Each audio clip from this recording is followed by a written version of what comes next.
Well, good morning, everyone. Bonjour. It's both an honor and a pleasure to be here today in Charlottetown, the birthplace of Confederation, to talk to you about the Trans-Canada Trail and how Canadians can celebrate 2017, 150 years, as the greatest nation in the world, connected by a trail and the opportunity to experience Canada at human speed.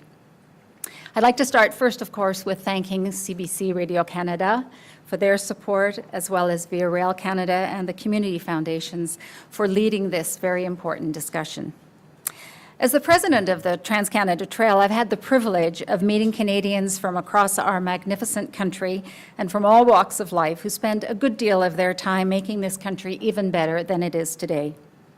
In the case of the Trans-Canada Trail, since 1992, thousands of volunteers have been working together to build a recreational trail that will connect Canada and Canadians from coast to coast to coast. In fact, a much beloved islander was one of those leaders and volunteers, Donald Deacon, who I'm sure many of you know and remember. Over the past 21 years, dedicated volunteers have created almost 17,000 kilometers of free, accessible, multi-use trail that lets Canadians walk, hike, bike, roll, paddle, snowmobile, snowshoe, and even horseback ride through some of the most beautiful landscape, I believe, on our planet. And I was reminded of this when I flew into Charlottetown the other evening when the sun was shining, and how beautiful it was, but I was also told that the day before it had been snowing. So we just know how vast and interesting Canada is. But we're not done the trail yet. We have more than 6,000 kilometers left to create before we reach our goal of connecting Canadians from the Atlantic to the Arctic to the Pacific Oceans. And we plan on doing this by 2017, connecting the Trans-Canada Trail just in time for the anniversary of our country's Confederation.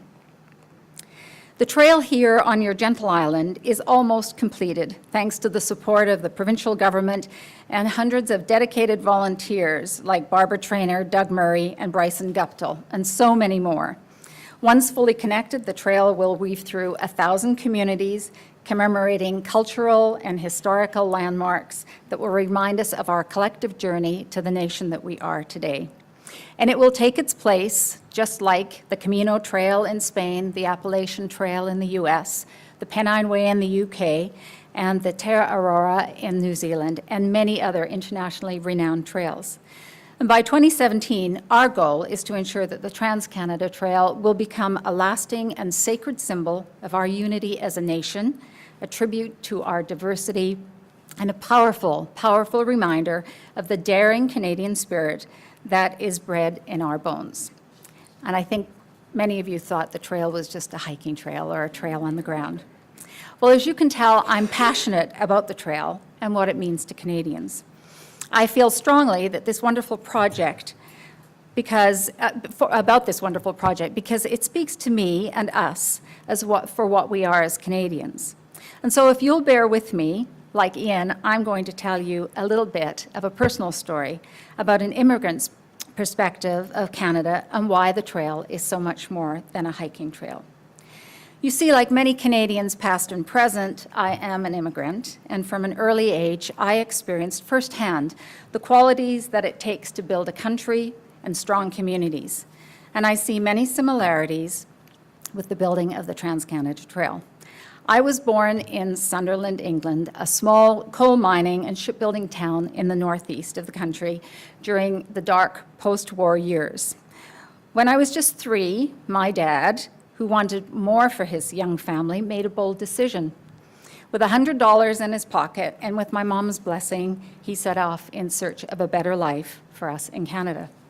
In 1957, at the tail end of a cold Alberta winter, he arrived in Edmonton, Alberta, along with hundreds of other immigrants. And with his journeyman's electrician's ticket in his hand, he went to the Union Hall to see if he could get employment. The only place they were hiring was in the north, in Uranium City, on the border of Saskatchewan and the Northwest Territories, working for Eldorado Mining and Refining, which is Cameco today. And so my dad went north, and 2 years later, my mom and I joined him. And we arrived in Edmonton in March of 1959. Although I was only a child, I have vivid memories of my first Canadian sights and sounds. Especially coming from a gloomy northern English coal mining town, I was wonderstruck by the bright sunny skies, the vast landscape, the fresh air, the enormous cars, and what seemed to me as a little girl, great, great abundance.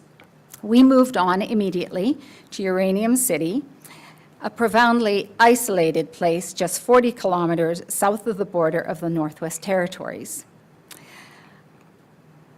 That's me, all those years ago.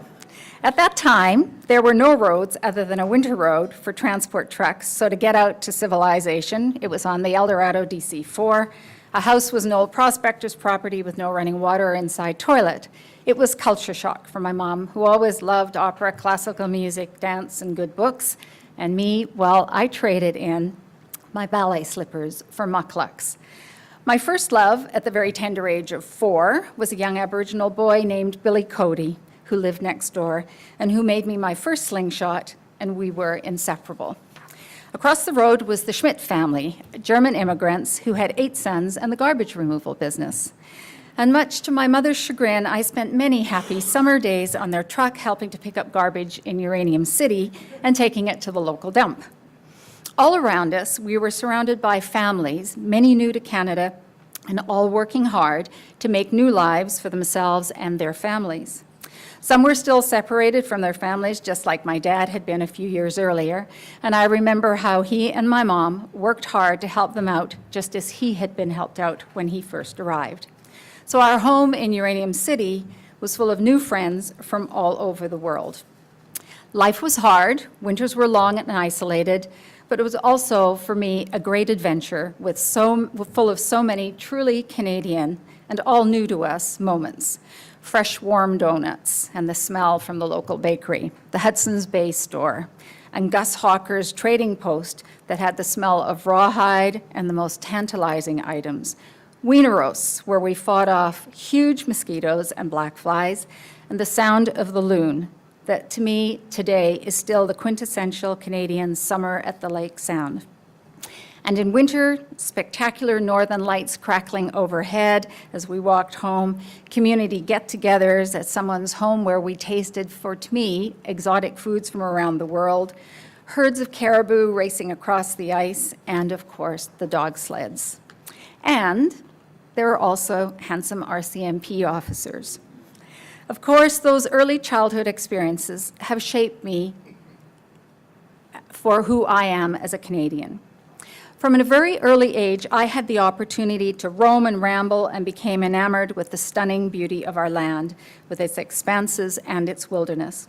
And I also learned what it means to make a home in the midst of it all, about diversity of our heritage, the gift of being multicultural with all of its challenges, and about the importance of community and what it takes to build one, and the importance of the necessity of working together so that we may all strive and continue to make our country better.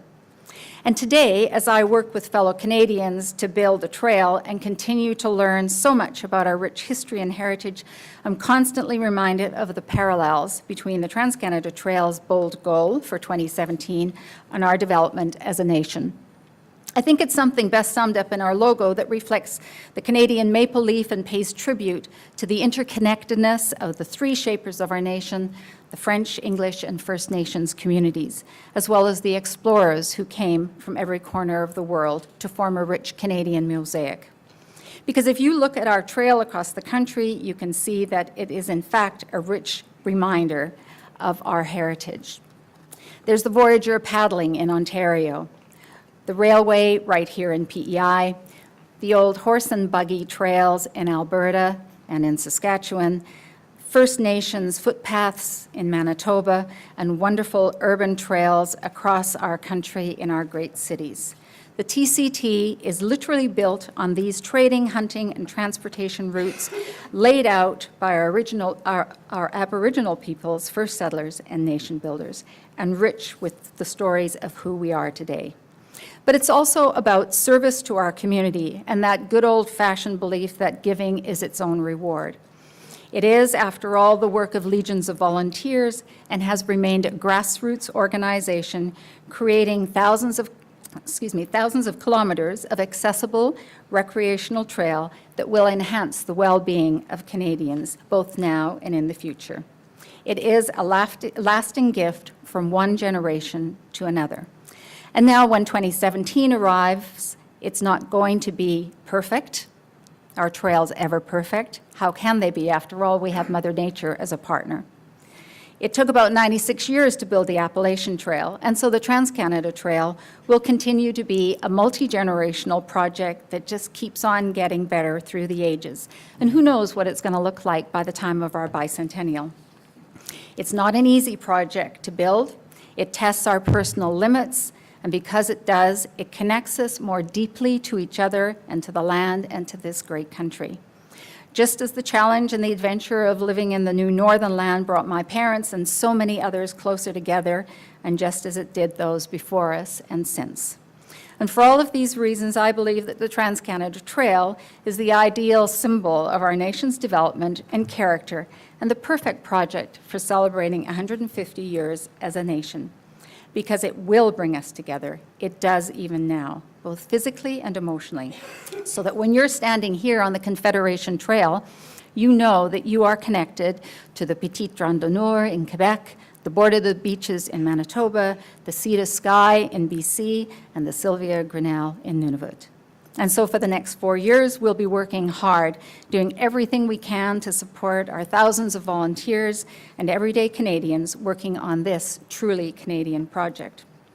If you have a moment, I encourage you to go to tctrail.ca and check out the website and look at it and see how you would like to participate in this grand project. And then I have my own personal dream for a Canada Day celebration that I don't think that we'll forget. Imagine this. Canadians across the country, from Victoria to Iqaluit to St. John's, all standing on the trail with flashlights pointed skywards, and a time-delayed photo taken from a satellite showing us connected as a nation, connected to both our ancestors and to future generations, and connected in knowing that we live in one of the greatest countries of the world. That's our bold dream, our audacious, truly Canadian goal. So I hope you'll join us in this grand journey and in giving a 150th birthday gift from one generation to the next. Because once the trail is on the ground, it's sacred, and it just keeps on giving. And by the way, I did check with Roberta Bondar, and she said that could be done, so we're on a mission. Thank you all very much. Merci.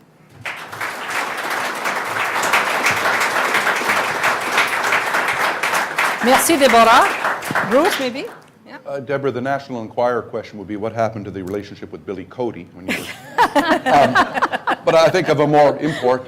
You mentioned, I think it was 6,000 kilometers of trail left to work on. Where's the bulk of that, and how confident are you that you'll get it done by 2017? It's a good question. Really, the trail, there's gaps. There's about 200 gaps across the country. Our biggest challenge is Saskatchewan right now, but we have a very detailed work plan that identifies those gaps, and we believe that we have strong partners in every province and territory that are going to be and are working with us right now as we speak on their strategic plans, and this is big trail building season, and they're out there working right now to get it all done by 2017. Thank you. Thank you. All right.